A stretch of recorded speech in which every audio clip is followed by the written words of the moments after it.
Couple things to keep in mind is you're going to want a good hand shears to reach in if necessary. I sometimes like, at least with roses and thorny plants, the lopping shears. They're great. You don't get too close to the thorns. The thorns can give some people a fungus. Not very common, but it can happen. I like a good pair of gloves, and many people wear safety glasses. One of the things you want to keep in mind is I wear 2 layers of a shirt because of these thorns. Always got to watch your face. The other thing is some people wear gloves that come up to here. When it comes to pruning knockout and carefree roses, there's sort of 2 ways to prune them. Sometimes with these roses, I'll let them grow 2 to 4 years and do no pruning. And then I'll come in and I'll do a hard pruning. The better way to prune these is maybe to prune them every year so you get these nice new long growths that give you lots of flowers.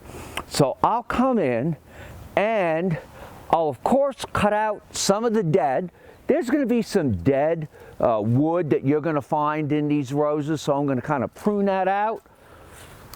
And then I like to prune mine anywhere from 6 to 12, maybe 18 inches tall. And the great thing about a lopping shears is you can grab them carefully and pull them away so you don't get scratched. Always watch your face. Pretty easy.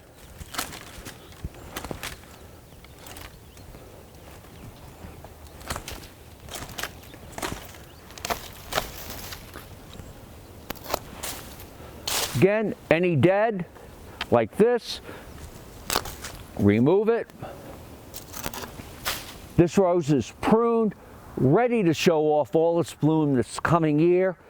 What I do find with roses and some things that produce diseases, I will take them and throw them away.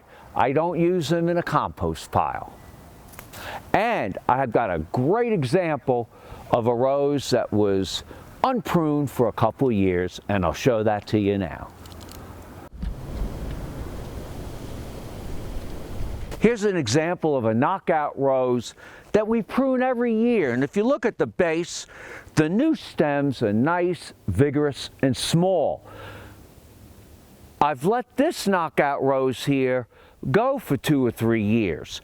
And one of the things you notice is not a lot of new growth coming from the base, but look at the large giant stems, which maybe 3 or 4 years is going to become a little more difficult to prune to get that nice new growth. The other thing you notice, the one we leave alone is a little taller. I'm Mark Viette. Join me next time in the garden. For more garden tips, go to inthegardenradio.com.